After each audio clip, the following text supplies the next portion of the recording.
Então, dando continuidade às nossas aulas, hoje vamos falar de subgrupos normais e grupos quocientes, tá? São conceitos fundamentais para a gente entender também teoria de grupos, entender grupos, para poder classificar grupos, que é uma coisa extremamente importante, né? Saber quantos grupos distintos, a menos de isomorfismo, eu tenho, quando eu tenho 20 elementos, 30 elementos, 50 elementos, etc. Saber classificar grupos é muito importante. Então, para isso, fazer os subgrupos normais e subgrupos quocientes podem ajudar nessa classificação. Então, vamos entender o que significa isso. Mas para isso, a gente precisa antes do conceito de produto de conjuntos, tá? Então, a multiplicação de subconjuntos. Então, sejam G com a sua operação ponto, um grupo, e eu pego dois subconjuntos desse grupo e definimos então o produto dos dois subconjuntos A e B pelo seguinte. A gente vai dizer que o produto é o vazio se o A for o vazio ou o B for o vazio. É como se o vazio se comportasse como uma espécie de zero, né? 0 vezes B daria 0, ou A vezes 0 dá 0. Agora, se não são vazios, então a gente vai pegar os elementos de A e vai fazer o produto com elementos de B. Faz sentido falar em produto porque a operação é a operação em G, e A e B são subconjuntos de G, né? Então, todos os produtos possíveis de elementos de A por elementos de B vão formar o conjunto que a gente vai chamar de conjunto AB. Bem, é natural que depois que a gente diga isso, venha a vontade de ver um exemplo. Então, vamos ver um exemplo. Seja G, A, B, C, o grupo de Klein. Inclusive, na palestra recente, agora há pouco, acabei de falar em Klein também. O subgrupo, esse é o conjunto, é o grupo de Klein, é o grupo de Klein. Aí nele eu vou pegar dois subconjuntos. Eu vou pegar um subconjunto formado apenas pelo E e o A, né? Um subconjunto formado apenas pelo E e o A, e um outro subconjunto formado pelo B e o C. Então, qual é o significado de A vezes B? Bem, A vezes B é você pegar todos os elementos do A e multiplicar por todos os elementos do B. Então, quando você multiplica A com B, você tem AB, e multiplica o A com o C, você tem a C. Quando você multiplica o E pelo B, você tem o B, e quando você multiplica o E pelo C, você tem o C. Só que o que é AB? É A multiplicado por B, né? A multiplicado por B dá C.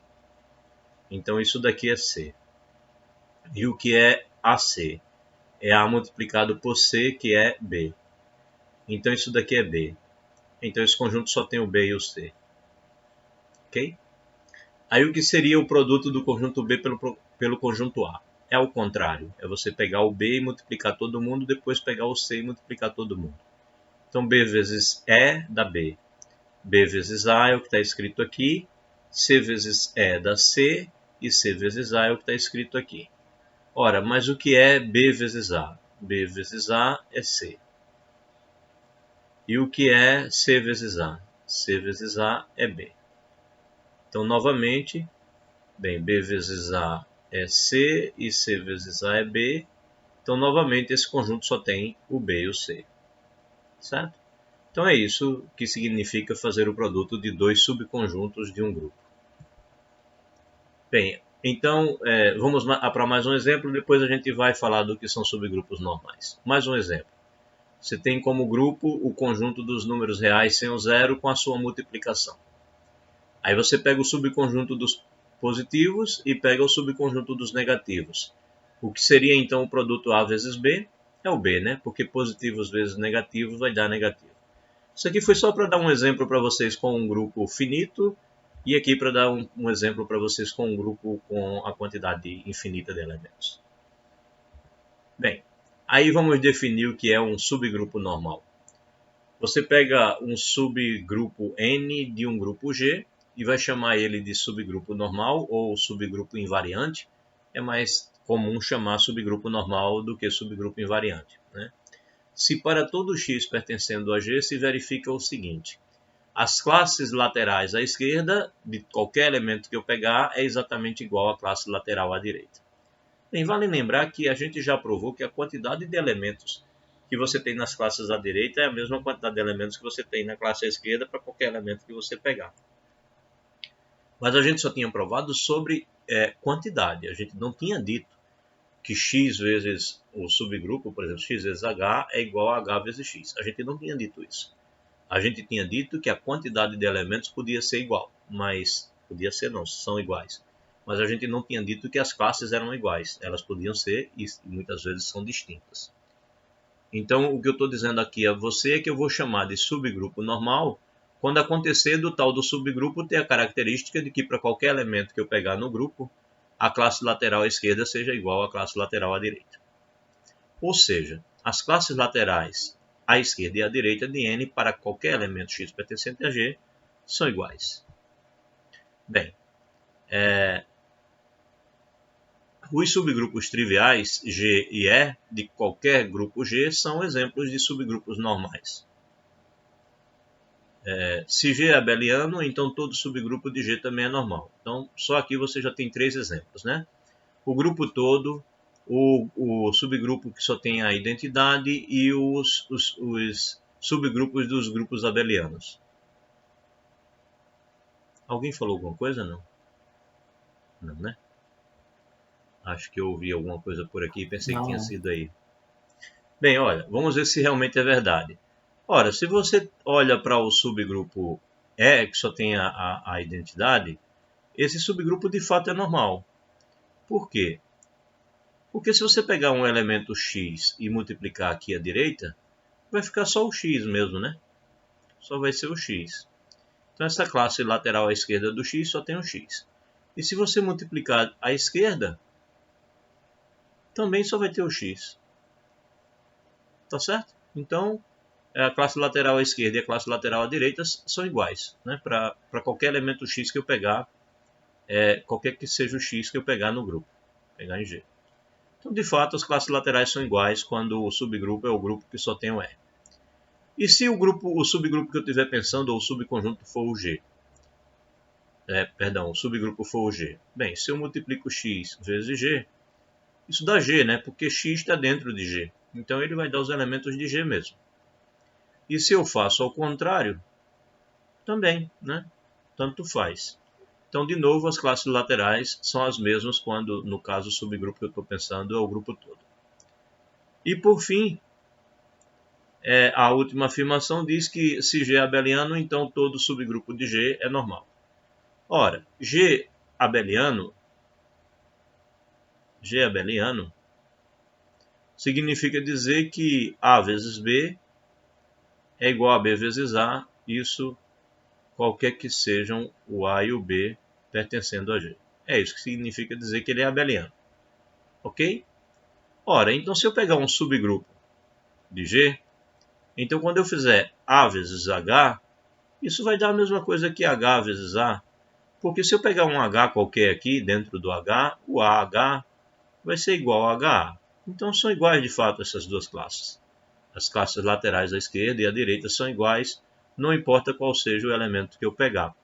Portanto, se o grupo for abeliano, ou seja, se ele comuta na sua operação, todo subgrupo dele vai ter essa característica, portanto, todo subgrupo é normal.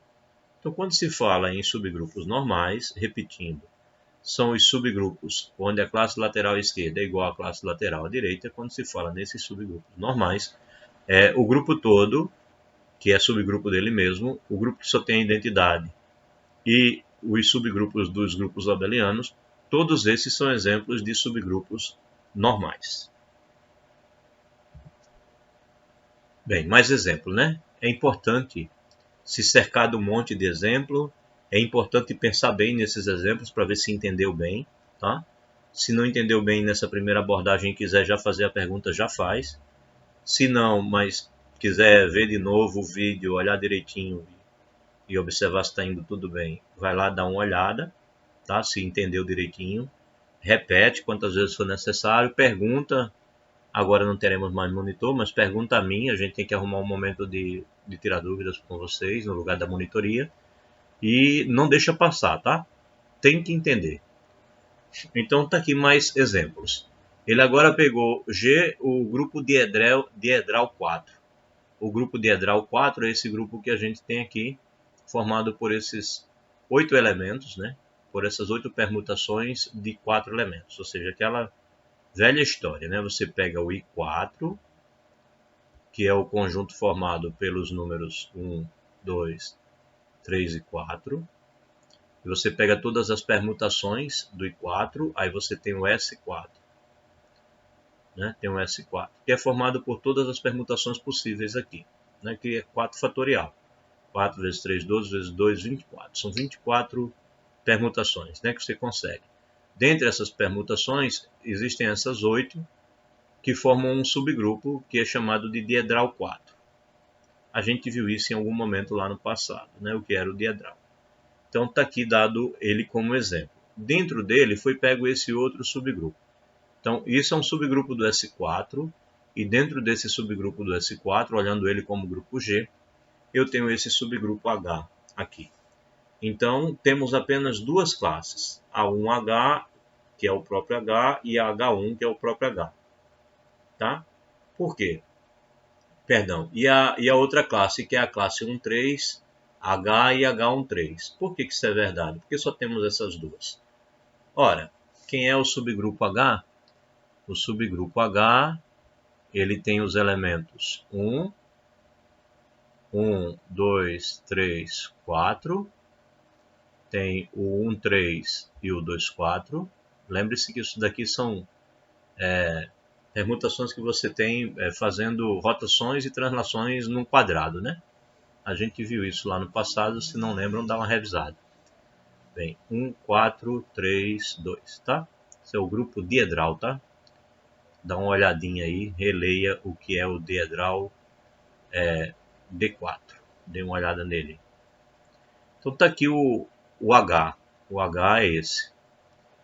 Ora, se eu pego a identidade e multiplico H, né, eu vou ter o próprio H. Mas quantos elementos eu já tenho aqui? 1, 2, 3, 4. Então, se o grupo todo tem 8, e essa classe aqui, 1H, ela tem 4, e a gente viu pelo teorema de Lagrange que a quantidade aqui de elementos vai ser igual, né?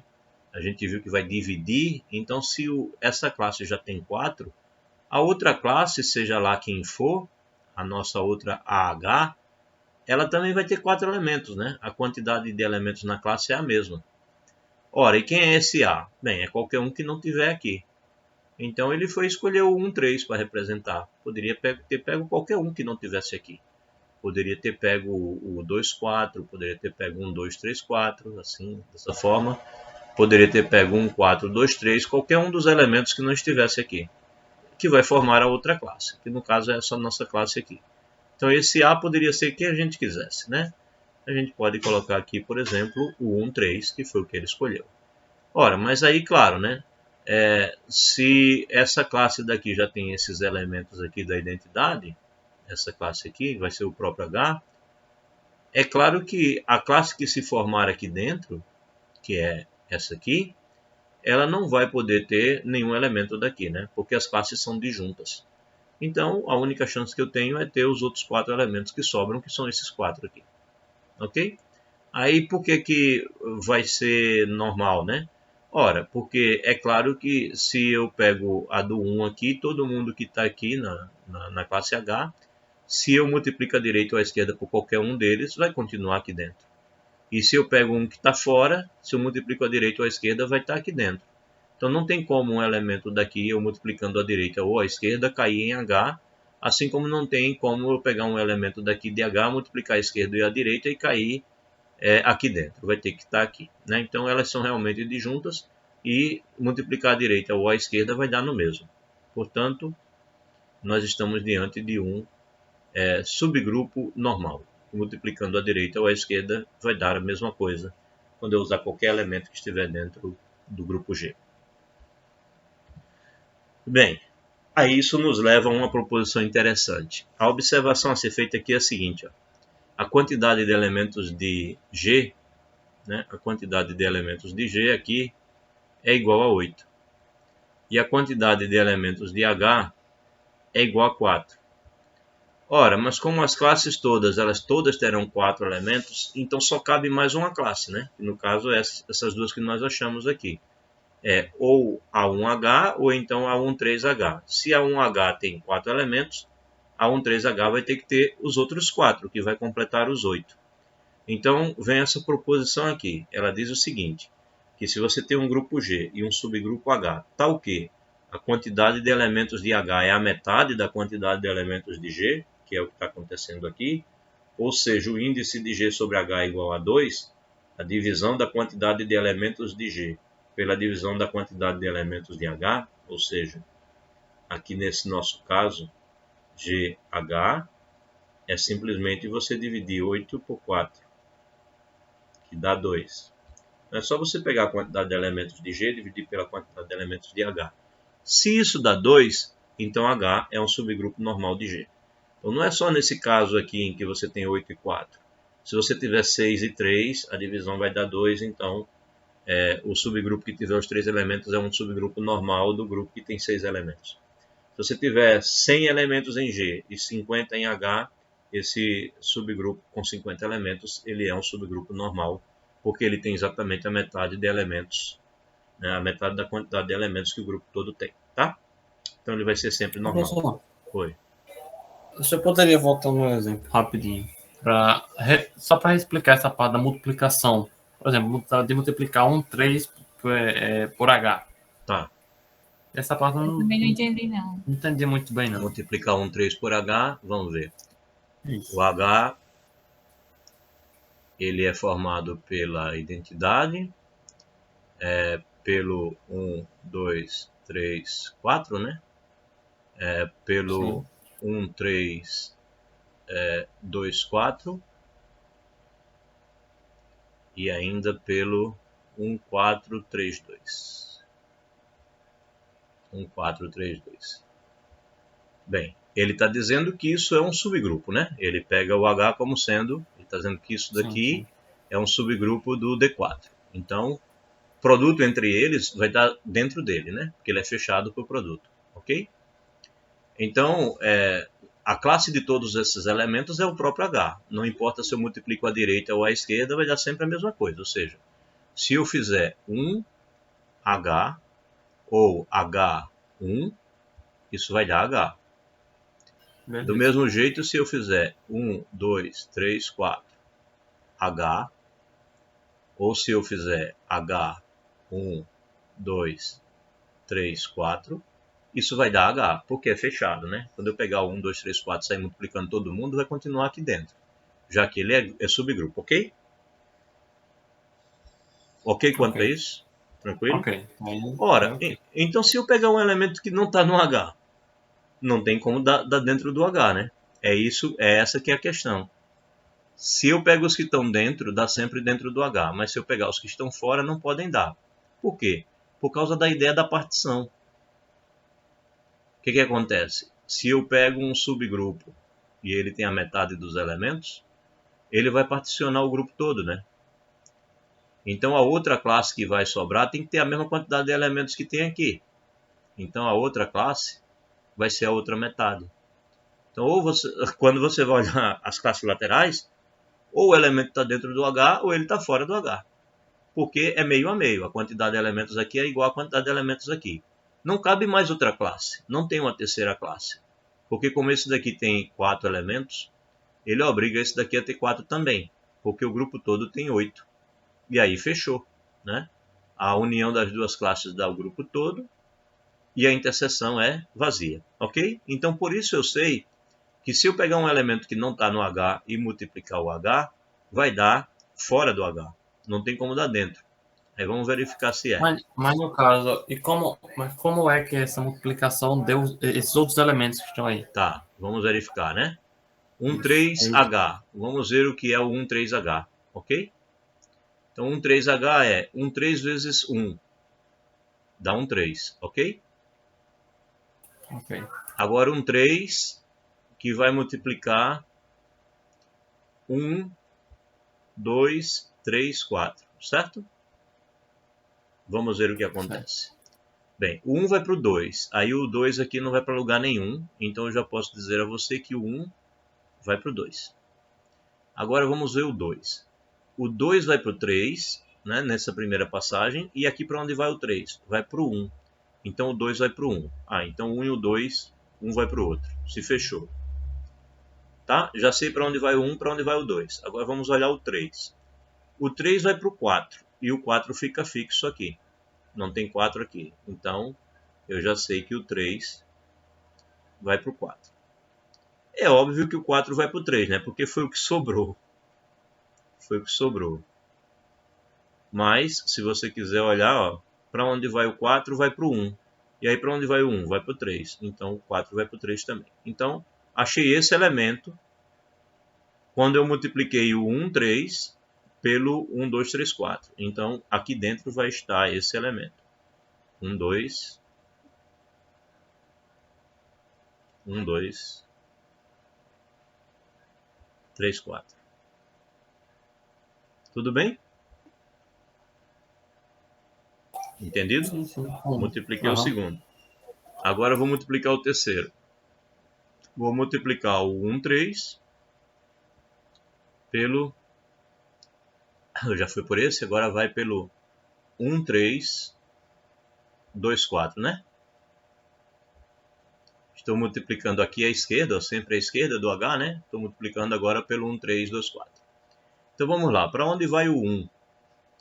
Bem, 1 vai para o 3 aqui, ó. Aqui ele não vai para lugar nenhum. Aqui ele vai para o 3, mas aqui o 3 vai para o 1, então o 1 fica fixo. O 1 não muda de posição. Aí vamos ver o 2. O 2 vai para o 4 e o 4 aqui não muda de posição. Então eu já sei que o 2 vai para o 4. Né? Agora aqui o 4 vai para o 2 e o 2 aqui não muda de posição. Então o 4 vai para o 2. Ok. Então o 1 ficou fixo e o 4 foi, e o 2 foi para o 4, o 4 foi para o 2. O 3 vai ter que ficar fixo também, né? Já que não tem mais para onde ir, já que o 1 ficou fixo. Então vamos ver para onde vai o 3. Ó. O 3 não vai para lugar nenhum aqui. O 3 vai para o 1 e o 1 vai para o 3. Então o 3 fica fixo. Portanto, esse produto deu só o 2, 4. Deu só o 2, 4. Já tem 1, 2, 3, né? Falta multiplicar agora o 1, 3. Falta multiplicar o 1, 3 pelo último elemento. 1, 4, 3, 2. 1, 4, 3, 2. Vamos ver o que dá isso. Vamos ver para onde vai o 1. Bem, aqui o 1 vai para o 4 e o 4 não vai para lugar nenhum aqui. Então aqui o 1 vai para o 4 mesmo. Agora vamos olhar para onde vai o 4. O 4 vai para o 3 e aqui o 3 vai para o 1. Então o 4 vai para o 1 também. Então 1 vai para o 4 vai para o 1, fecharam. Aí vamos para o 2. Vamos ver o que acontece com o 2. O 2 vai para o 1 e o 1 vai para o 3. Então o 2 vai para o 3. E é óbvio que o 3 vai para o 2 também, né? É óbvio que o 3 vai para o 2, né? 2 vai para o 1, vai para o 3, o 2 vai para o 3. E é óbvio que o 3 vai para o 2 também, porque não tem para onde ir mais, né? Vamos ver, o 3 vai para o 2 e o 2 não vai para lugar nenhum. Então o 3 vai para o 2. Então o elemento que nós achamos foi esse. 1, 4, 2, 3. 1, 4, 2, 3. E aí, quando você olha esses 4 elementos, com certeza não são os que estão aqui. São os que estavam faltando aqui. E aí, quando você faz a união do 1H união com o 1,3H, isso tem que dar G. Tem que dar o grupo todo. E quando você olha para a interseção, 1H interseção com 1,3H, isso tem que dar vazio, ok? Que a união dos dois tem que dar o todo. E a interseção dos dois não pode ter ninguém. Entendido agora? Agora sim. Legal. Sempre perguntem, tá? Porque às vezes a gente acha que aquilo ficou claro, mas se você não me pergunta, eu não acabo achando que ficou claro e passo direto. Muito bom perguntar. Então pronto. Tá aqui, esse exemplo acho que ficou bem claro, né? Aí veja que essa proposição está reforçando o que está dizendo aqui. Se o todo tinha 8 elementos e o grupo tinha 4, só sobra a outra classe ter 4 também, né? Se o subgrupo tem a metade, a outra classe vai ter que ter a outra metade, porque a união dos dois vai ter que dar o todo. E só tem condições de unir os dois e dar o todo se a outra classe todinha tiver a outra metade. Senão não tem como, tendo em vista que a quantidade de elementos de cada classe é a mesma. Ou seja, a quantidade de elementos de cada classe é exatamente a mesma quantidade de elementos do subgrupo. Então vamos lá, a proposição diz que um grupo G, se você tem um grupo G e um subgrupo H de G, e o índice de G sobre H é 2, ou seja, a divisão da quantidade de elementos de G pela quantidade de elementos de H é igual a 2, ou em outras palavras, G tem o dobro da quantidade de elementos de H, então H é um subgrupo normal de G. Aí vamos a uma demonstração. Bem, como o índice G sobre H é igual a 2, temos que o quociente, né, só vai ter, o quociente é o conjunto das classes, então só vai ter duas classes. A quantidade de elementos do quociente é exatamente o índice, 2. Né? Então tem duas classes. Isso para algum A que não está no H, que é o caso daqui. Você pegou o 1, 3, que não estava no H, fez a multiplicação pelo H, vai dar outra classe que é a diferente do H, mas só tem essas duas. Né? Para algum A que não está no H. Sendo assim, dado um elemento x que eu pegar em G, o que acontece? Quando eu fizer x vezes H e isso der igual a H, isso vai dar igual a hx. Por quê? Porque esse x que eu estou pegando aqui, com certeza ele vai ser um x que vai estar no H, né? Se o x estiver no H. Por outro lado, se o x não estiver no H, quando eu fizer x vezes H, isso vai ser igual à minha outra classe, a AH, que vai ser igual a hx. Por quê? Porque se o x não está no H, então esse produto não está no H. Então, ou ele está no H ou ele não está. Só tem essas duas chances.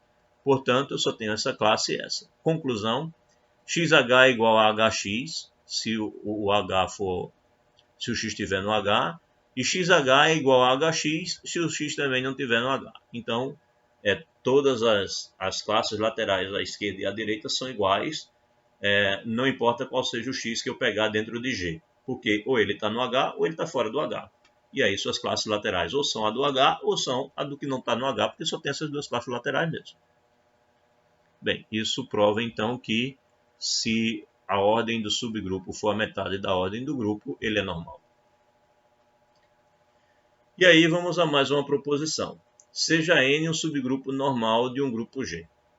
Então, para quaisquer A e B, se eu pego o produto AN, né, a classe lateral à esquerda do N, e multiplico por outra classe lateral à esquerda do N, AN, BN, eu posso pegar esses dois elementos, fazer o produto e fazer o produto depois por N, que vai ser o mesmo conjunto. Né? Então, é essa a afirmação. Ele está dizendo que esses conjuntos são iguais. Tanto faz esse produto de conjuntos como esse produto do elemento pelo conjunto. Bem, vamos demonstrar que isso é verdade. A ideia de mostrar que dois conjuntos assim são iguais é mostrar que o primeiro está contido no segundo e depois que o segundo está contido no primeiro. É a maneira de você não ficar divagando logicamente. Quero mostrar que dois conjuntos são iguais, A e B. Mostro que o A está contido no B, depois mostro que o B está contido no A. É isso que eu quero mostrar ali. Então, como é que faz isso? Pega um elemento aqui nesse conjunto para mostrar que está no outro. Então, seja X um cara que está nesse produto de conjuntos, AN e BN. Ora, isso significa dizer que o X se escreve como A vezes um certo número, um certo elemento que está em N, que multiplica B vezes um certo elemento que está em N. O primeiro elemento chamei de N1, o segundo chamei de N2. Ora, eu estou considerando que N é um subgrupo normal. Então, isso aqui é associativo, né? Porque são todos elementos de G. Então, já que é associativo, eu posso deixar o A esperando e posso deixar o N2 esperando e fazer o produto do N1 com o B aqui do meio. Mas aí quando eu olho para o produto N1B, já que o subgrupo é normal, eu posso trocar a posição dos dois, né? Vai ser um B vezes um N3, né? O N1B vai ser a mesma coisa que o B vezes o N3. Eu posso trocar já que as classes são as mesmas. Tá certo? Eu estou diante de um subgrupo normal. Ora, mas se eu posso trocar, então eu tenho que eu posso escrever isso assim, AB, N3, N2. Ora, mas se eu posso escrever isso assim, e isso é associativo, eu posso separar o AB na frente. Né? O AB na frente. Então, se eu posso separar o AB na frente, eu posso escrever isso como AB vezes N1 vezes N2. Ou, perdão, N3 vezes N2. Só que N3 e N2 são elementos de N. E N é grupo. Então, N é subgrupo ou é grupo, tanto faz, né? É grupo, o subgrupo é grupo. Então, se eu faço esse produto, ele continua em N. Então, eu tenho que isso pertence a essa classe lateral de N. Ou seja, AB vezes N. Pertence a essa classe lateral. Então, eu peguei um cara que estava nesse conjunto e acabei de dizer que ele pertence a essa classe lateral daqui, né, ABN. Onde N1, N2 e N3 são elementos de N, logo eu tenho que esse conjunto aqui está contido nesse. Eu peguei um elemento nesse e mostrei que ele está nesse também. Aí agora tem que inverter. Por outro lado, pego um X agora que está aqui e eu quero mostrar que está aqui. Bem, mas se eu pego um X que está aqui, então eu posso escrever esse X assim, né? AB vezes um elemento N que está em N. Mas é associativo, então eu posso escrever isso como A vezes BN. Ora, mas N é normal, então eu sei que dá para escrever isso como um produto onde o elemento do N está na frente e o B vem depois. Então, porque as classes são as mesmas, né? A do B à esquerda ou à direita são iguais. Então, vai existir esse N1 aqui. Então, eu consigo escrever isso assim. Aí, novamente, eu sei que é associativo, então eu posso trazer os parênteses para frente. Aí eu fico com AN1B, né? Bem, mas isso daqui, então, pode ser escrito assim. AN1B, perdão, eu posso, na verdade, colocar a identidade aqui, o elemento identidade de N, né? Então, eu posso ver AN1B, só que no lugar do B, eu, ao invés de escrever B, eu escrevo B vezes E, né? Então, eu estou vendo o elemento X como um produto de um elemento que está no AN, né, que é esse AN1B, né, AN1B, e eu, do outro lado, tenho um elemento que está no BN, onde, por uma questão de esperteza, de sabedoria, de inteligência, né, a gente escolheu o E para colocar aqui. Então, o X, de fato, é um produto de elementos que estão aqui, né? Um A vezes um elemento do N e um B vezes um elemento do N, que no nosso caso nós pegamos particularmente a identidade. Então, concluí que o X pertence a esse produto de conjuntos. Ora, mas se o X pertence a esse produto de conjuntos e a princípio eu peguei ele aqui, então esse cara está contido nesse também, né? Essa inclusão acontece. Ora, essa inclusão e essa inclusão juntas provam a igualdade. Tá? Então, termina a demonstração da proposição. Bem, observação. Note que essa proposição mostra que a multiplicação entre as classes laterais é fechada em G sobre N, quando N é subgrupo normal de G. Isso nos permite enunciar e provar a seguinte proposição. Bem, o que ele está te dizendo é o seguinte, que o que foi provado aqui é que se N é um subgrupo normal de G, então se eu pego uma classe lateral à esquerda e multiplico por uma classe lateral à esquerda, a resposta está dentro do conjunto das classes laterais à esquerda, né? Ou seja, a operação do produto entre classes laterais à esquerda, quando o subgrupo é normal, ela é fechada, ela continua sendo classe lateral à esquerda. É isso que ele está te avisando aqui. Isso é importante. Acabamos de definir uma operação que é fechada no conjunto das classes laterais, ou seja, no conjunto quociente G sobre N. Bem, então, mais uma proposição. Seja N um subgrupo normal de um grupo G, então esse conjunto, com a operação que a gente acabou de verificar que é fechada, para todo A e B pertencente a G, é um grupo. Então, olha, a gente falou primeiro do produto de conjuntos, né?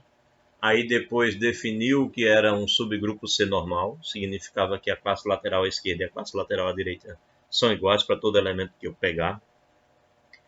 E agora a gente escolheu trabalhar só com classes laterais à esquerda, e aí a gente fez o produto de duas classes laterais à esquerda, onde o subgrupo era normal.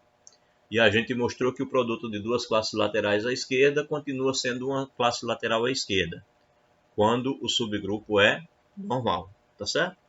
E aí o que essa proposição está dizendo agora? Ela está dizendo que se eu pensar no conjunto quociente, ou seja, o conjunto das classes laterais à esquerda de um subgrupo normal, esse conjunto quociente com a operação do produto das classes laterais à esquerda, ele é um grupo, né? É um avanço importante. Qual a importância prática disso? Ora, estou estudando um grupo, ele é grande ou ele é complicado e tal. Descubra um subgrupo normal dentro dele. Descubra um subgrupo normal dentro dele.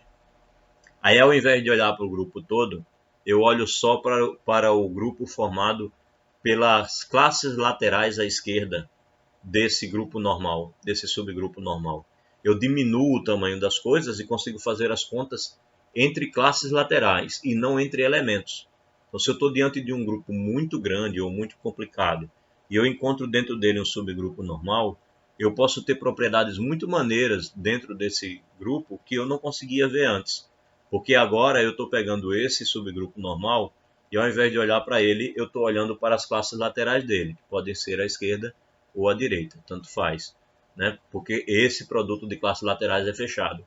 Produto de classes laterais à esquerda dá uma classe lateral à esquerda. Produto de classes laterais à direita dá uma classe lateral à direita, quando o subgrupo é normal.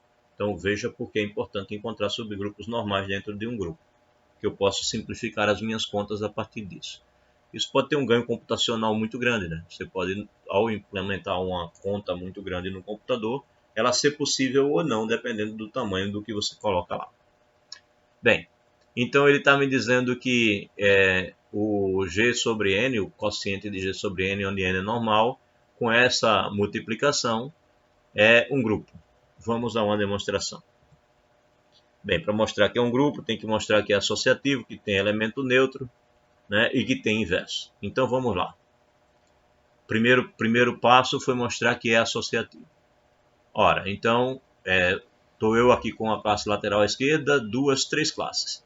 Estou dizendo que vou fazer o produto nas duas primeiras e vou deixar a terceira esperando. Bem, a gente mostrou há pouco que o produto é assim, né? Faz AN vezes BN é ABN. Então, ele fez o produto aqui de dentro do colchete e colocou ABN, né? Vezes CN. Ora, mas usando de novo a definição, então isso é ABCN, né? Usando novamente a definição, só que agora eu tenho um C e tenho o AB no lugar do primeiro e o C sendo o segundo elemento. Ah, mas aqui eu estou dentro do grupo G, e no grupo G isso é associativo. Então eu posso deixar o A esperando e fazer o BC primeiro, né? Ora, mas aí quando eu faço isso, eu posso de novo usar a definição e dizer que isso é AN, que está aqui, e BCN, que é o que vem depois.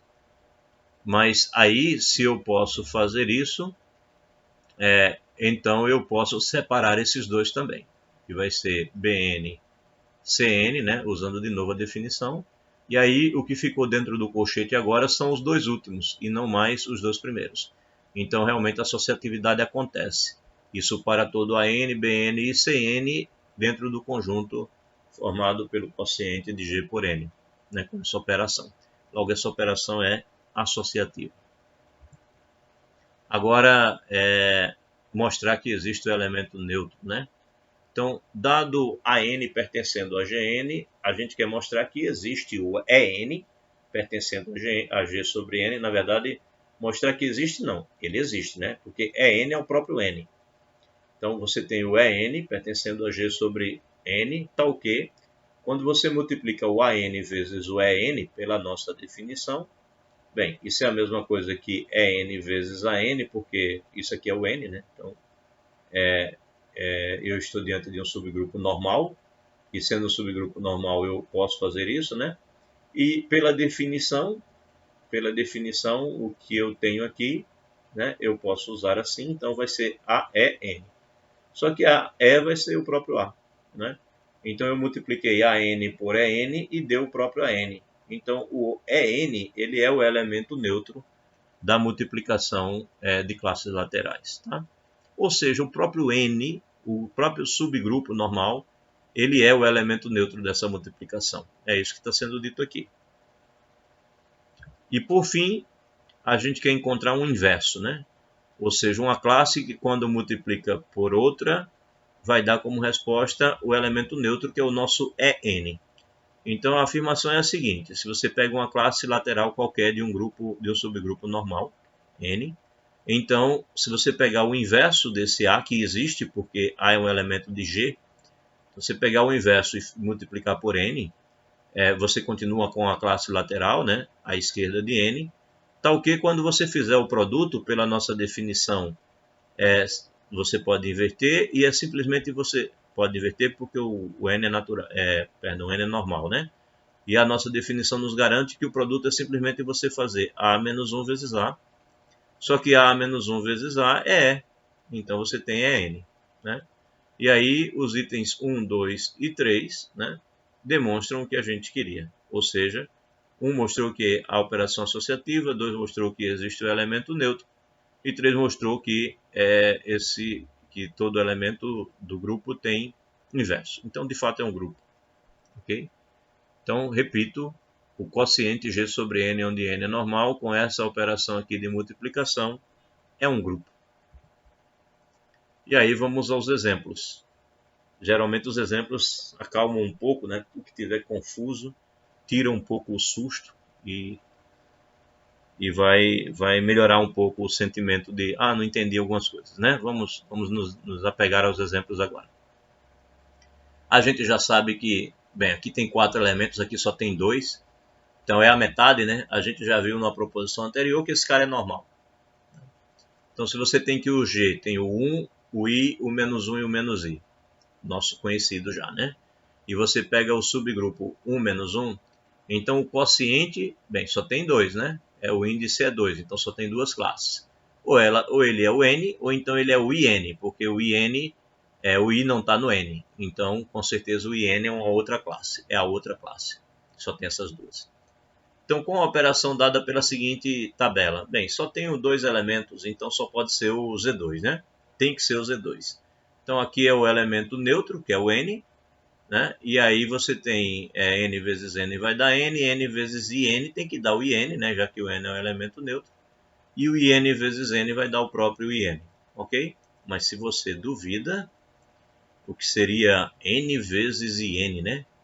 Você está falando disso, ó. Você está falando de N e N, né? Esse é o conjunto G sobre N. E se você vai fazer o produto N vezes IN, como é que vai ficar isso?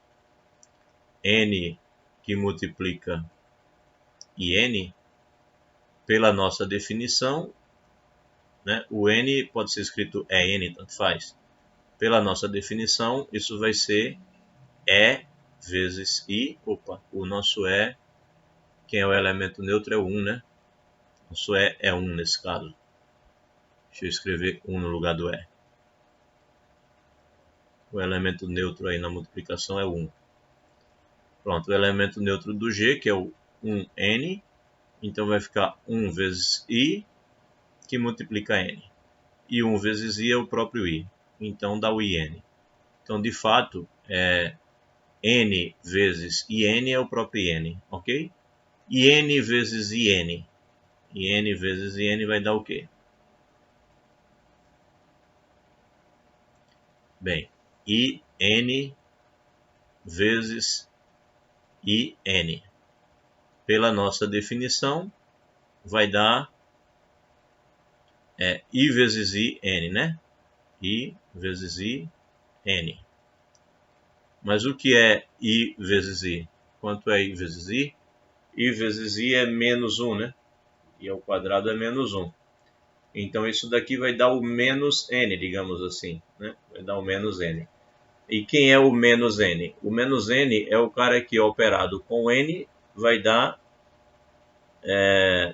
o menos N é o oposto, né? Então o menos N é o cara que operado com N vai dar o elemento neutro, certo? Ou se você não quiser chamar de menos N, mas vamos chamar de menos N, porque I vezes I a gente chama de menos 1, né? Ou seja, isso daqui é o menos 1N. Menos 1 vezes N.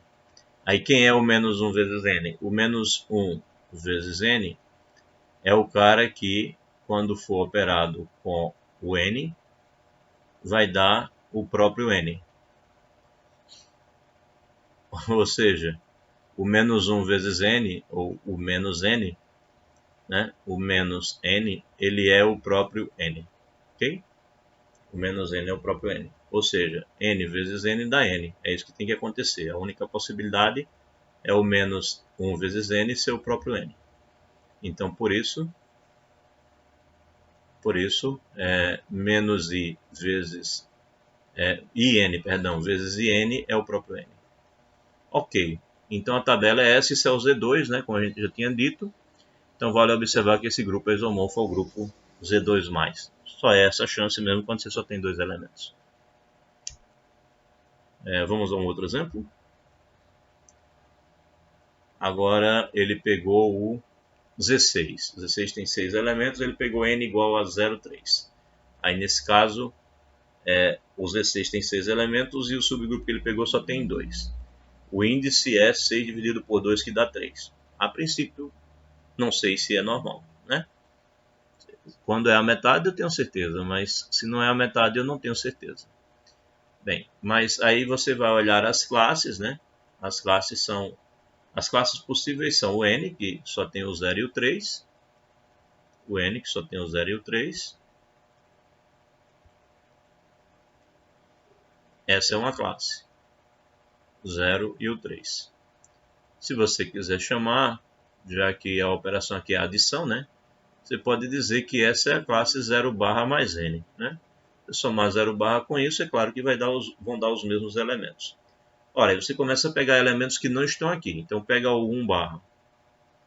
Então, 1 barra mais n. Bem, 1 barra mais 0 é 1 barra. E 1 barra mais 3 é o 4 barras. Pronto, já temos 4 elementos. Só são 6.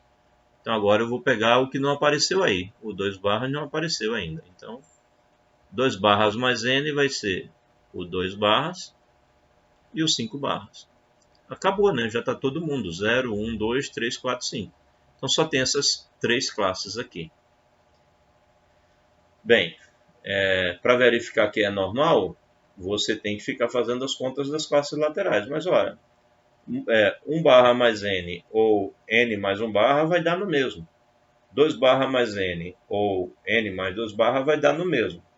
5 barra mais n ou n mais 5 barra vai dar no mesmo. Então, as classes laterais do n, à direita ou à esquerda, são todas iguais. Então, claramente, esse cara é um subgrupo normal. O 0,3 é um subgrupo normal. E aí, quando ele vai fazer a operação, de novo, ele está diante de uma situação em que ele só tem 3 elementos. Isso é o Z3, né? Não tem como não ser. Então, mesmo que você não soubesse fazer a conta, se isso daqui é 0 barra, isso daqui é 1 barra e 2 barras, né? 1 barra, 2 barras, você está fazendo a operação de adição do Z3, né? Se você estiver fazendo a operação de adição do Z3, você vai ver que de fato é o mesmo grupo. Né? De fato é o mesmo grupo. Aqui você teria o 0 barra, o 0 barra, aqui 1 barra e aqui o 2 barras. 1 barra e o 2 barras. Quando você fizer as somas, né? Somar por 0 não muda nada. Aí aqui 1 mais 1, 2. 1 mais 2, 0. 2 mais 1, 0. E 2 mais 2, 1. Veja que é a mesma coisa. Onde estão os elementos neutros? O elemento neutro é o n. Então vai estar o n e o n. É a mesma posição. 0, 0, 0. Onde vai estar o 1? O 1 vai estar aqui, ó. 1, 1 e 1. E onde vai estar o 1 aqui, ó? Aqui, aqui e aqui. E essa diagonal aqui é completa de 2, ó. É a mesma coisa, é o mesmo grupo. Bem, mas é importante você saber somar usando essa outra linguagem aqui também.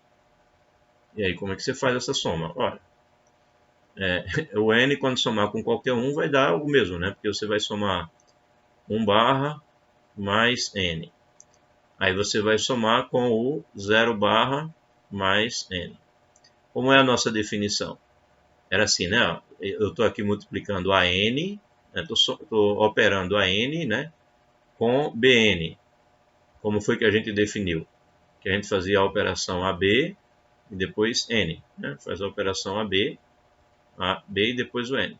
Então, é o 1 somado com o 0, né? Então, é esse elemento aqui, ó, com esse. Então, a operação nossa é a operação de adição. O que você faz? Você faz A mais B, né? Então, 1 somado com o 0, que é 1 barra, e o N somado com o N é o próprio N. Então, 1 barra mais N.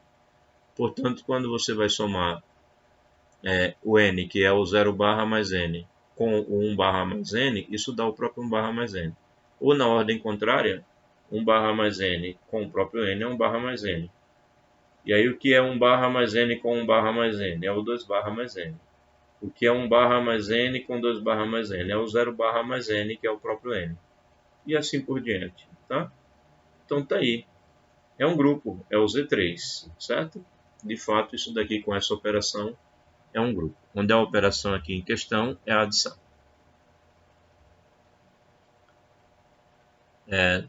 Tudo bem até aí? Estão compreendendo os exemplos?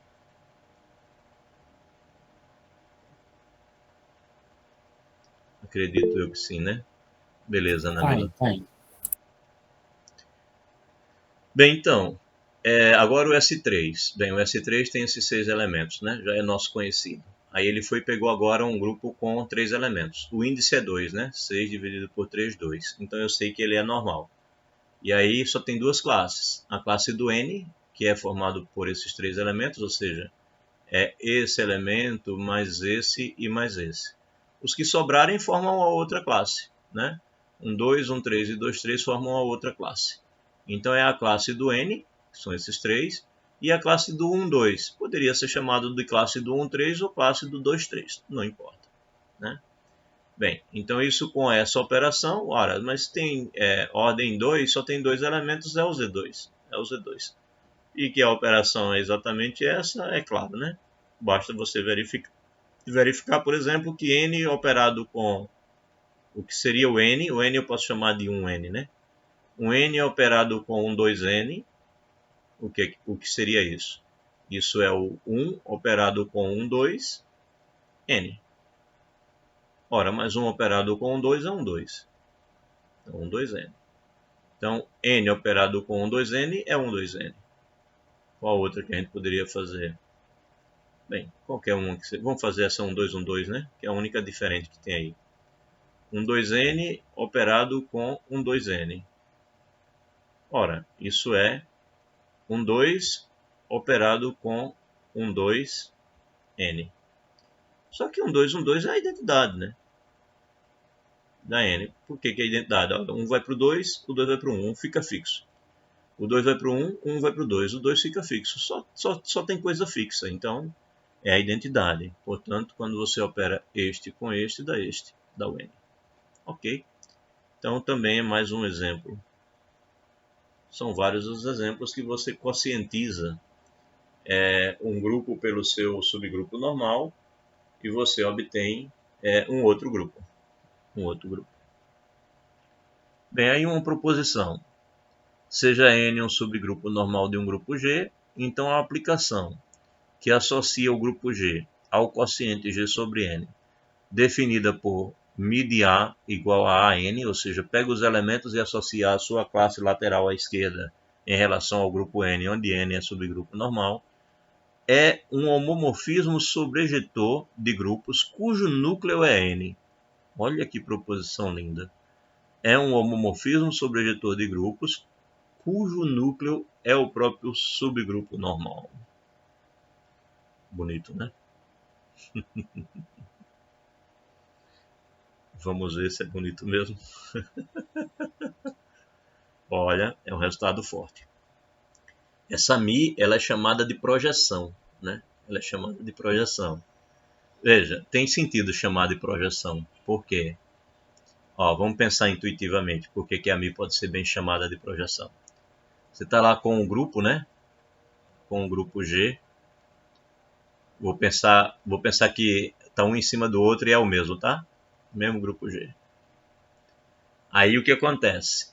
Aqui você olha para G em classes, né? Nas suas respectivas classes. Então aqui você tem o H, aqui você tem o AH, lembrando que é sempre a mesma quantidade de elementos, né? BH, CH, etc. O que ele está dizendo? Ele está dizendo que quando eu pegar aqui o elemento E, por exemplo, ele vai para a classe dele. O E vai para o EH. Quando eu pego aqui o elemento A, eu vou associar com a classe dele, o AH. Quando eu pegar o B, eu vou pegar o B e associar a classe dele. É para o BH, e quando eu pegar o C, vou associar a classe dele. Mas não é só o C, o A, o B, é todo mundo que for equivalente ao C, né? Todos os equivalentes ao C vão para a classe do C, todos os equivalentes ao B vão para a classe do B, todos os equivalentes ao A vão para a classe do A, e todo mundo do H vai para o próprio H, né? Então é como se você projetasse cada elemento de G nas suas respectivas classes. Por isso que é chamado de projeção, tá? Então esse homomorfismo sobrejetor é uma projeção. E o interessante é que o núcleo é o N. Ele está dizendo a você que para essa classe aqui, quem vem é o próprio N. Inclusive, nem vou chamar de H, né? Melhor chamar de N mesmo, que é o mais natural aqui. Então, aqui é o N, né? O EN, ele vai para... bem, aqui é que é o EN, né? Aqui é a classe. Em cima é só o N e dentro do N está o E. Pronto. Então, de fato, o N todo vai ser mandado na sua classe aqui. Por isso que, como esse é o elemento neutro desse grupo aqui, então o N ele vai ser o núcleo, porque o núcleo é justamente o subconjunto do conjunto de partida que é levado no elemento neutro. E o elemento neutro é o N. E ele vai levar N em N. Então, o N é o próprio núcleo. Bem, isso quando o subgrupo é normal, tá? Se o subgrupo não for normal, nada disso é garantido, tá bom? Não tem nada para se dizer sobre o que a gente disse até agora.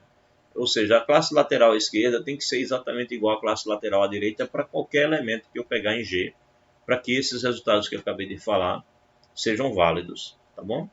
Para que até mesmo o quociente do G pelo subgrupo seja um grupo.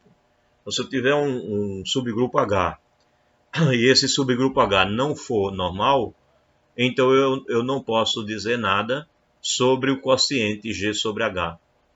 Eu não sei se é subgrupo por meio das operações de suas classes laterais, tá? Eu não sei nem se a operação das classes laterais é fechada, entendeu? Eu só posso dizer essas coisas se eu sei que o subgrupo H é normal em G.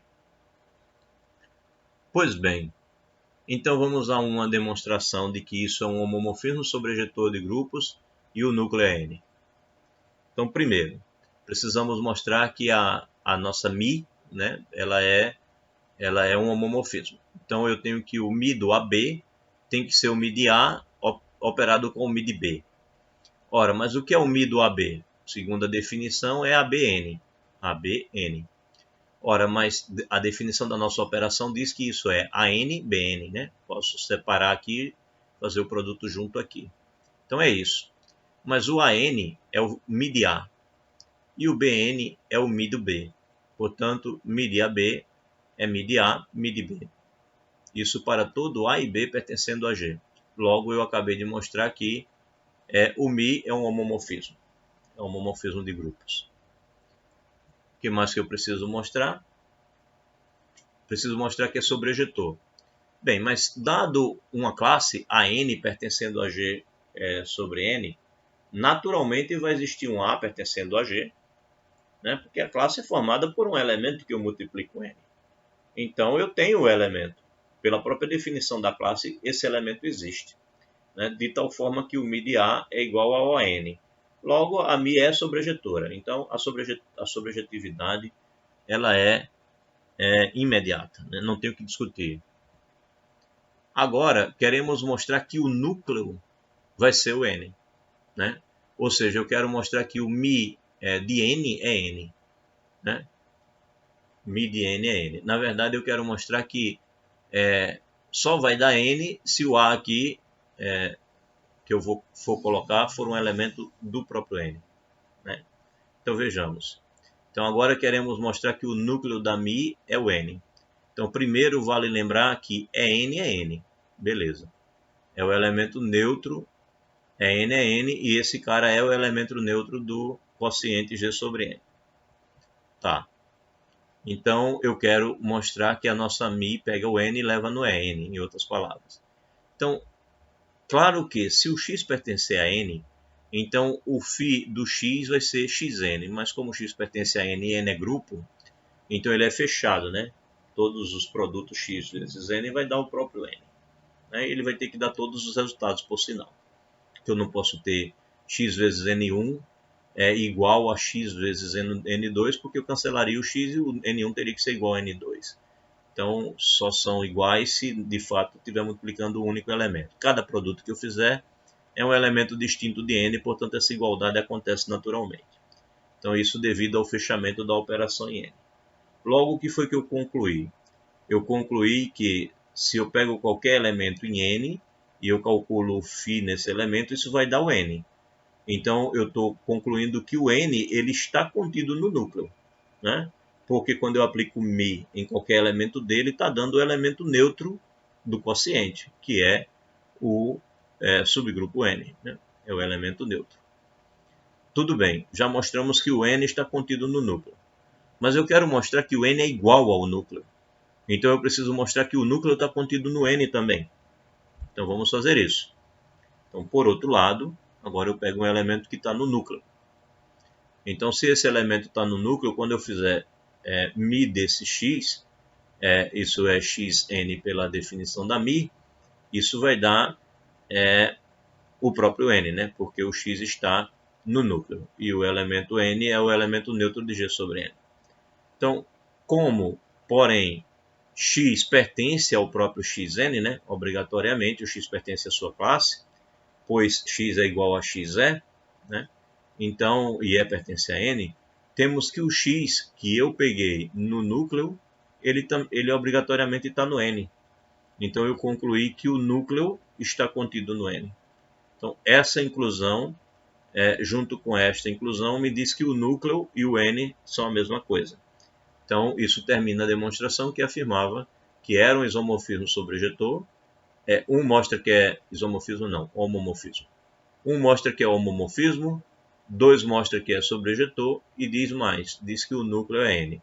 3 mostra que o núcleo é N. Bem, teorema do homomorfismo. Tem alguém cansado aí? Eu fiz a palestra hoje sobre racionais, foi quase mais por volta de 50 minutos. E agora mais 2 de 50, né? O cara sai meio cansado no final do dia. Se vocês estiverem dando aula, na verdade eu não sei o que cansa mais, se é dar aula aqui, sentado à distância, ou se é a aula em pé no quadro. Eu já estou curioso de voltar a dar aula no quadro para ver como é que vai estar a minha resistência física. Eu acho que é a distância, viu? Você acha Só que é a acho. distância? Mas Tem uma vantagem muito grande que eu considero, né? Sim. Por exemplo, eu mando uma mensagem para vocês aqui. Daqui a 10 minutos estaremos na sala TQR YHQ BCJ, né? E aí eu não ando mais do que da minha sala. Eu estou no meu quarto, então eu não ando mais do que da minha sala até o meu quarto para dar a minha aula. Quando eu termino aqui, eu sento ali no sofá, vou assistir uma TV, tomo uma água, tomo um chá, tomo um refrigerante, tomo o que eu quiser e estou em casa, sabe? Aí, para as aulas presenciais, eu vou me deslocar daqui até Arapiraca, mais de 2 horas de viagem, depois de dar todas as aulas de Arapiraca até aqui. Vai ter todo um cansaço físico que eu já não lembro mais. Mas só que aí você já está levando em consideração as variáveis, né, externas à aula, né, que é viagem, tal. Agora, da aula mesmo em si, eu creio que... Você crê que no quadro... Bem, não sei. Quadro, porque a interação humana dá mais insight, sabe? É mais... Eu creio que seja mais... talvez seja mais saboroso, mais gostoso, mas eu não sei, viu? Agora, considerando fatores externos, como demora de chegar até lá, tal. É por isso que eu tenho pensado que eu tenho que ter uma residência em Arapiraca, próxima da UFAL, nem que seja alugada, para que eu saia do trabalho e À noite, por exemplo, nos dias que eu tiver aula seguido, 2 dias seguidos, eu dormir em Arapiraca, entendeu? Porque tá cansativo. Vai ser cansativo, eu sei. Não tá, vai ser. Falou então, gente. Deixa eu continuar aqui. Vamos falar do teorema do homomorfismo. Então, ó, esse resultado aqui é um resultado importante, tá? É um resultado importante se você tem um subgrupo normal. Então, isso daqui é uma abjeção, ou perdão, é um homomorfismo, que coloca o grupo dentro do seu grupo quociente. Associa o grupo ao seu grupo quociente, quando o subgrupo é normal, tá? Isso é importante lembrar. Bem, aí o teorema do homomorfismo dá mais detalhes. Ele diz o seguinte, que se você tiver um homomorfismo de grupos, está escrito homorfismo, né? Mas é homomorfismo, tá? Se você tiver um homomorfismo de grupos, como é o caso do anterior, então o núcleo N desse homomorfismo é subgrupo normal de G, tá? Ou seja, o núcleo de um homomorfismo ele é um subgrupo normal. É isso que ele está afirmando. O que é ótimo. Às vezes você está precisando de um subgrupo normal e não está encontrando, e vocês já viram que um subgrupo normal tem muitas propriedades interessantes. Então, saber que se eu souber um homomorfismo, e ele sempre existe também porque eu tenho a projeção que eu acabei de falar nela. Então, você sempre tem que o núcleo desse homomorfismo é sempre um subgrupo normal. Então, é bom. É muito bom saber onde você encontra subgrupos normais. Bem, demonstração. Queremos mostrar que o núcleo é um subgrupo normal, né? Então, já mostramos anteriormente que o núcleo de F é subgrupo de G. Tá, o núcleo de um homomorfismo sempre é um subgrupo. Nós já mostramos isso. Queremos mostrar que, mais que isso, que ele é subgrupo normal. Então, eu preciso mostrar que as classes laterais à esquerda são iguais às classes laterais à direita, tá certo? Então, ele pegou um X pertencendo à classe AN, ou seja, uma classe lateral à direita, para um certo elemento G do grupo, né? Um elemento G qualquer. Bem, então, X ele vai ser um produto, né, do tipo A vezes N, onde N é um elemento, algum elemento N de N. Assim, sendo assim, o que eu tenho? Né? Eu tenho que o X que se escreve assim pode ser escrito assim. Opa, isso foi né? Tiramos do bolso essa informação de maneira muito dolorosa. Então, na verdade, isso é um ajeitamento danado que foi feito aqui, né? Isso é verdade, né? Porque esses caras são todos elementos de G, então são associativos. Eu posso associar isso de tal maneira que o que eu tenho aqui é a N a menos 1A, ok? Ou seja, não foi feito nada. Isso daqui é AN vezes o elemento neutro do G. Né? É o AN. Não tem o que se dizer. Isso é o AN, ou seja, o AN é isso, que é o X. Bem, mas quando eu for calcular o F, nesse cara, no AN a menos 1, lembrando que o nosso F ele é um homomorfismo de grupos, tá certo? O que acontece? Ora, F se distribui aqui, né?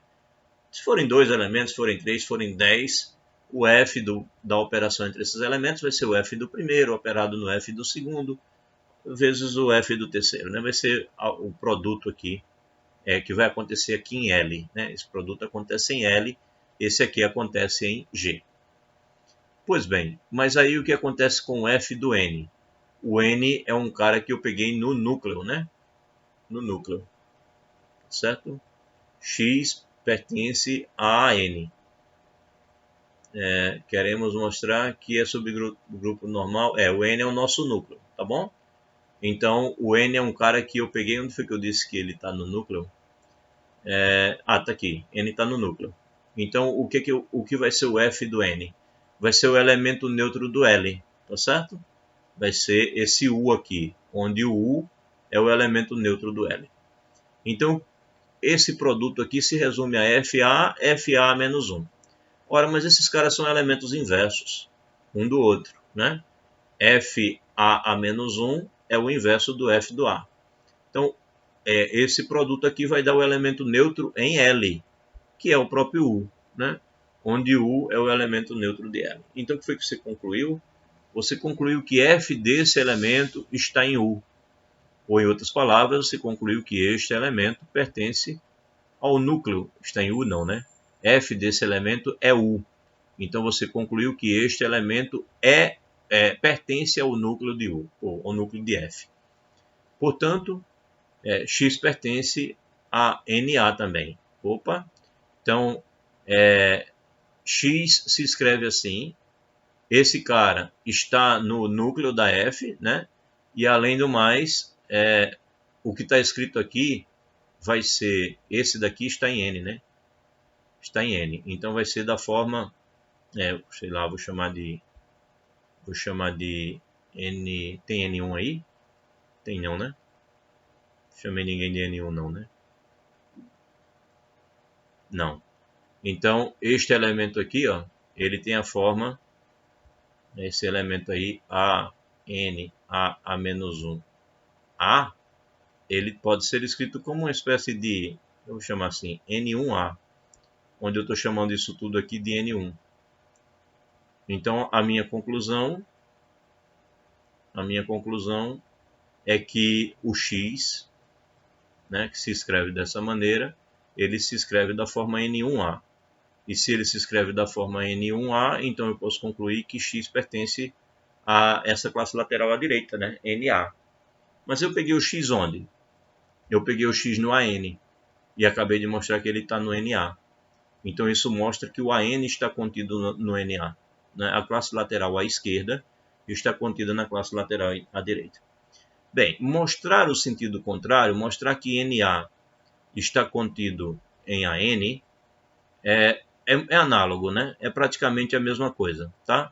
O que você vai fazer você vai pegar um X em NA e vai escrever o A dessa maneira, né? Você vai multiplicar também por A menos 1 vezes A, só que no nosso caso vai estar invertido aqui, né? Foi o que ele fez aqui, ele pegou o AN e multiplicou à direita. Então você vai pegar o NA e multiplicar à esquerda, né? Ou seja, você vai começar essa demonstração pegando X igual a NA, e aqui a gente multiplicou o AN à esquerda, então aqui a gente vai pegar o NA e vai multiplicar à direita. Então vai ficar assim, eu acho que a gente pode deixar o A menos 1 fora, aí você bota o A e você coloca o NA, pronto. Aí você trabalha com essa situação, tá? O A menos 1 eu deixei fora, né? Aqui, reconstruindo a ideia, você deixa o A menos 1 fora, deixa o A, deixa o NA e fecha assim, pronto. Aí você, do mesmo jeito que aqui, eu acho que vai ser melhor esse menos 1 dentro mesmo, tá? Acho que vai ser A menos 1 NA. Então, A menos 1 NA você vai argumentar de tal forma que ele esteja no núcleo. E aí você vai concluir que o X, que é NA, se escreve da forma AN1, assim como eu fiz aqui. Ou seja, você vai pegar um X que vai estar no NA e vai provar que ele está no AN também. Portanto, essa inclusão vai ser verificada. E aí, como essas duas inclusões serão verificadas, a igualdade acontece, tá certo? Bem, se a igualdade acontece e A era um elemento qualquer de G, significa dizer que as classes laterais à esquerda e à direita de qualquer do núcleo, no caso, né, do subgrupo normal, que é o núcleo, quer dizer, do subgrupo que é o núcleo, vai ser normal porque as classes laterais à direita e à esquerda de qualquer elemento de G coincidem, são iguais. Consequentemente, o núcleo é um subgrupo normal. Bem, aí o teorema do homomorfismo, para a gente poder atacá-lo, a gente vai precisar de um lemazinho inicial. Então, primeiro vem o lema, depois vem o teorema do homomorfismo em si, tá? Então, reconstruindo as ideias, tá? Não esqueçam que a gente tem até agora. A gente acabou de ver o teorema do homomorfismo. Não, a gente está tentando, vai chegar a estabelecer o teorema do homomorfismo. A gente chegou a mostrar que o núcleo é um subgrupo normal. E agora, nesse resultado, a gente mostrou que... bem, aqui a gente mostrou que ele era um subgrupo normal, né? Foi o que a gente mostrou antes, gente. A gente mostrou aqui. Bem, se F de G em L é um homomorfismo do grupo, então N, que é o núcleo de F, é subgrupo normal. Ah, então a gente tem um resultado anterior. Ah, tem aqui um resultado anterior. Se N é um subgrupo normal de um grupo G, então essa aplicação, a aplicação projeção, ela vai ser um homomorfismo sobre ejetor de grupos e o núcleo é N. Foi isso que a gente mostrou antes. E agora a gente mostrou que o núcleo é um subgrupo normal, ok? E agora a gente vai se aproximando do teorema do homomorfismo com esse lema. Bem, seja F de G em L um homomorfismo de grupos. Então o núcleo é subgrupo normal de G.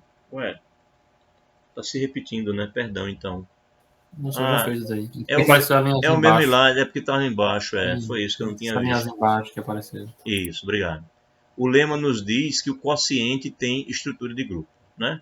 Porque a gente já tinha provado que G sobre N, né? G sobre N, onde N é normal, com a operação definida por AN, BN igual a ABN, a gente já tinha mostrado que com essa operação, G sobre N ele é um grupo, né? Então, se o N é o nosso núcleo, então G sobre o núcleo tem estrutura de grupo, onde a operação em questão é essa, tá? Então, é verdade, essa observaçãozinha final está perfeita. Ah, já chegamos então ao teorema do homomorfismo. O lema que a gente precisava era só aquele mesmo. Então, vamos lá. Teorema do homomorfismo para grupos. Seja F de G em L um homomorfismo sobre ejetor de grupos. Então, se o núcleo é o N, temos que o quociente G sobre N é isomorfo ao grupo L. Olha que coisa terrível. Mais tarde eu vou fazer um diagrama, tem um diagrama num dos slides que já diz isso, mas vamos pensar assim, né? Você tem o G,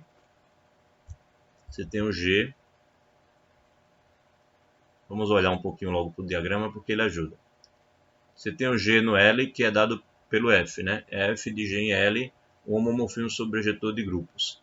Então, se N é o núcleo, temos que G sobre N é isomorfo a L, ou seja, a gente vai ter algum isomorfismo aqui que vai estar ligando ao G sobre N, né? E que homomorfismo é esse? A ideia é a seguinte, você pode pensar na Mi, tá? Você pode pensar na Mi, né? Pode pegar a Mi, que vai do G no G sobre N, e você pode, sei lá, essa daqui você pode chamar de Φ.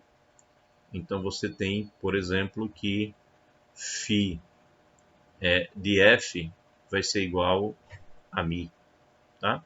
Então, usando essa ideia é que a gente vai demonstrar. A gente vai construir um isomorfismo, tá certo? Entre o grupo L e o grupo G sobre N, ou entre o grupo G sobre N e L. Um desses isomorfismos a gente vai construir. E a gente tem essa composição para ajudar. Vamos ver.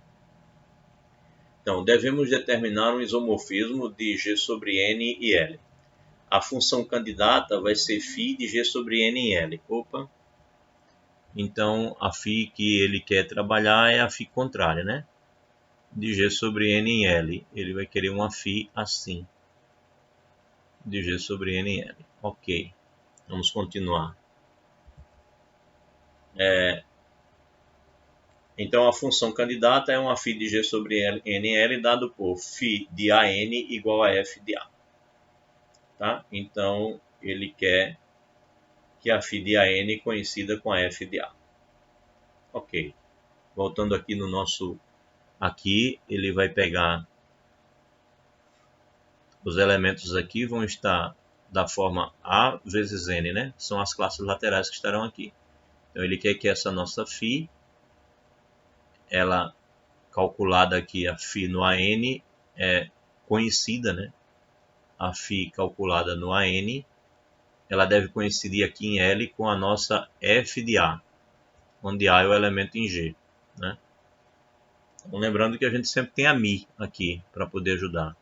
Então, na verdade, a igualdade que a gente vai buscar é essa aqui, ó. A gente vai buscar que a F, ela vai ser a φ aplicada na Mi. Pronto. Encontramos a ideia O grupo quociente é G sobre H mesmo? Oi? Esse grupo quociente é G sobre H mesmo? Né? Não seria G sobre L? Deve ser G sobre... Tem GL e depois D sobre H. Não, mas aqui eu vou pegar o núcleo, né? Eu vou ter que quocientar por alguém. Quem é que eu vou quocientar? Vou quocientar pelo kernel, né? Vou quocientar pelo núcleo. Isso daqui então, por isso N aqui. Onde N quem é? N é o núcleo. É porque tá o H. O núcleo da F. Eu tinha colocado H aqui? Sem colocado H. Aqui eu coloquei N. Tá certo, então. Beleza, valeu. Entendido, então, qual é a ideia, né? A ideia da demonstração é construir essa composição aqui. Mais tarde tem um diagrama de novo desenhado, mas eu achei importante falar logo agora. Então, a função candidata vai ser essa, φ, que vai pegar G sobre N em L, dada pelo φ de N igual a F de A, que está bem definida. Por quê? Para estar bem definida, se eu pegar dois elementos iguais aqui, não podem dar dois diferentes aqui, né? Então ele pegou o AN igual ao BN, ou seja, dois iguais aqui no domínio, pertencendo ao quociente. Aí temos que o φ do AN tem que ser igual ao φ do BN, que vai ter que ser igual a F de A unicamente determinado, né? O que temos que fazer é isso. Mas o que acontece é o seguinte, se você tem que o AN e o BN são a mesma classe, então o φ do AN e o φ do BN tem que ser o mesmo elemento, né? Então ela está bem determinada, bem definida.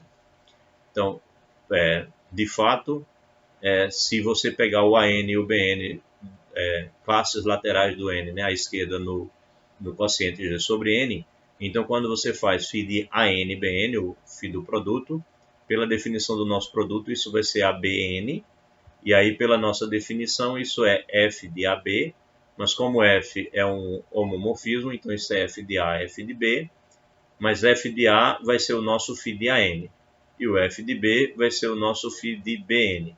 Assim eu tenho que a nossa φ ela é um homomorfismo, né? Porque o φ de AN-BN deu como resposta φ de AN e φ de BN. Então a gente mostrou que φ de fato é um homomorfismo. Construímos a função candidata e verificamos que de fato ela é um homomorfismo. Mas eu quero que ela seja um isomorfismo, né? Porque eu quero mostrar que o Gn e o L são isomorfos. Então eu quero mostrar que ela é mais do que um homomorfismo.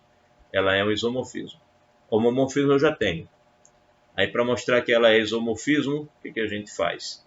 Supõe agora que f de A e f de B sejam iguais. Ou seja, eu estou considerando que a φ de AN e a φ de BN coincidem, né?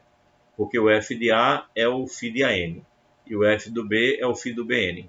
Então eu estou pegando dois elementos iguais no contradomínio. Eu quero mostrar que os dois elementos do domínio são também iguais, para que ela seja injetora. Então, como com A e B pertencendo a G. Então, o que eu faço? Eu vou e calculo o f de B a menos 1 aqui dos dois lados. Na verdade, eu multiplico pelo f de B a menos 1 dos dois lados, onde a operação em questão é a operação em L, né? Que as imagens da f estão em L. Bem, então quando a gente faz isso, a gente tem que isso vai dar como resposta o elemento U, que é assim que eu estou chamando o elemento neutro do grupo L, onde U é o elemento neutro de L. Logo, o que está acontecendo aqui? O que está acontecendo aqui é que o f do B a menos 1A, por quê? Porque isso daqui é um homomorfismo, né? Sendo homomorfismo, isso é f de B a menos 1 vezes o f de A, mas aí o menos 1 pode, você coloca ele para dentro aqui, né? Você pode ver isso como f de B a menos 1. E aí vezes f de A, então isso é o f do B a menos 1 vezes A, porque f é homomorfismo. Então você conclui que f de B a menos 1A é o elemento neutro de L.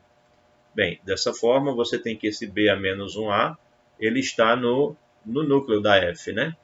Ou seja, ele está no N. Está no N aqui.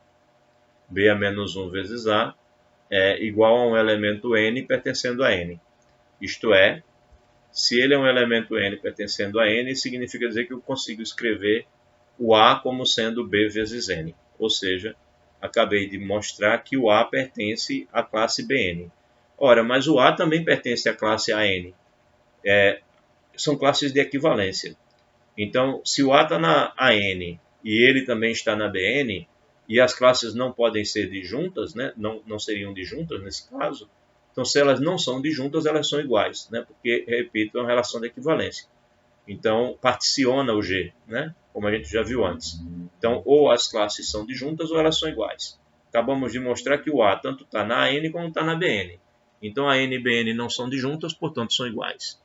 Então, eu peguei, repito, φ de AN igual a φ de BN e mostrei que o AN é igual ao BN. Ou seja, eu mostrei que a φ é injetora. Falta mostrar que ela é sobrejetora. Então, por fim, dado f de A pertencendo a L, naturalmente temos que temos um AN tal que o φ de AN seja o f de A. Né? Então, se eu tenho um A aqui escolhido, eu tenho um AN naturalmente, é só fazer o produto. E pela definição da φ, né? Pela definição da nossa φ, está bem definida, já verificamos. Então, a φ de AN é o f de A. Né? φ de AN é o f de A. E aí, conclusão, dado um f de A no L, ou seja, dado um φ de AN no L, eu tenho sempre o AN, tal que o φ do AN é o f de A. Portanto, a φ é sobrejetora. Né? Logo, a φ é sobrejetora. Bem, isso conclui a demonstração, porque nós verificamos que era um homomorfismo, verificamos que era injetora e verificamos que é sobrejetora. Isso conclui a demonstração.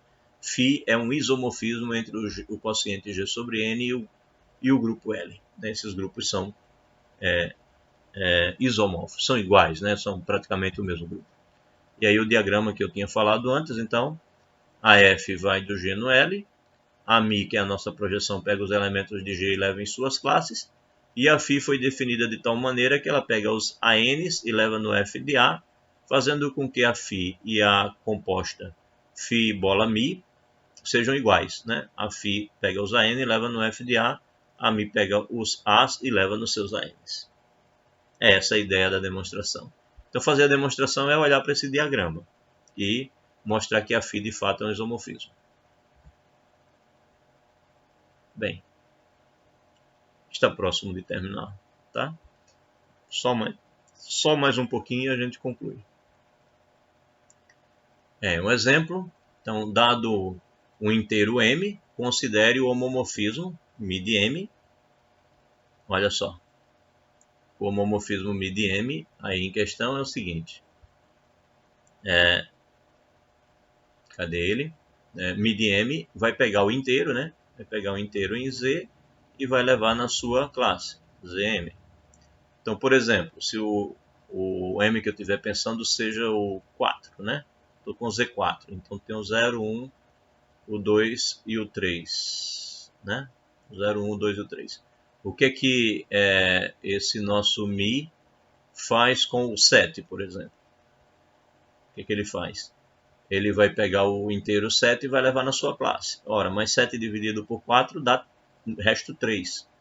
Então, o Mi do 7 é o 3 barras. Tá? Então, ele vai pegar os inteiros quaisquer e vai levar aqui no Z4. Por exemplo, se você tiver com o Mi 4. Mi 4 de 7 é o 3 barras. Tá? Então, é essa a ideia do Mi.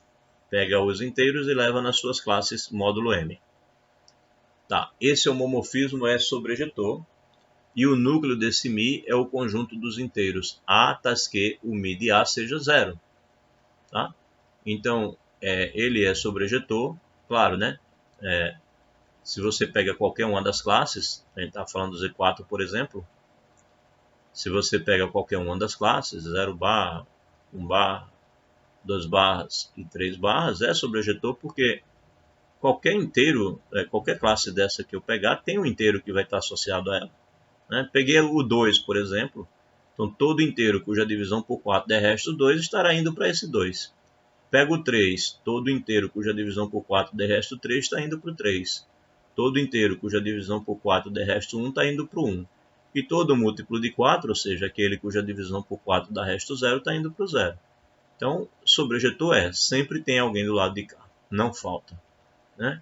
Então, de fato, esse homomorfismo é sobrejetor. E o núcleo são os caras aqui que forem associados ao 0. Porque o 0 é o elemento neutro do Z4. Lembre-se que a operação nesse grupo é a adição. Né? Então ele está dizendo aqui que o núcleo é o conjunto dos inteiros A tais que o mid A seja o 0 barra. Ou seja, o conjunto dos inteiros A tais que A seja congruente a 0 módulo M. Isso significa dizer que o M vai dividir o A, né? Porque ele vai dividir o A menos 0. Significa dizer que ele vai dividir o A. O M vai dividir o A. Ou seja, o A tem que ser um múltiplo do M. Então, no caso do 4 aqui, são os inteiros que são múltiplos de 4. Portanto, o núcleo da Mi, para um certo M, ele é justamente os múltiplos de M. 0, mais ou menos M, mais ou menos 2 vezes M, mais ou menos 3 vezes M, e assim por diante. Então, o teorema do homomorfismo nos garante que o Z quocientado por esse núcleo, né, que seus quocientes, perdão, seus múltiplos, os múltiplos de M, ele é exatamente o ZM. Né? Ele está te dizendo, então, que você falar nas classes laterais, né, do Z em relação aos múltiplos de um certo M, você falar nas classes laterais, é a mesma coisa, né? Isso daqui é a mesma coisa que falar nas classes residuais módulo M. Tá? Eles são iguais, é o mesmo conjunto, são isomórficos. Tá? Aqui ele está olhando como classe lateral e aqui ele está olhando como congruência módulo M, mas vai dar no mesmo, tá bom?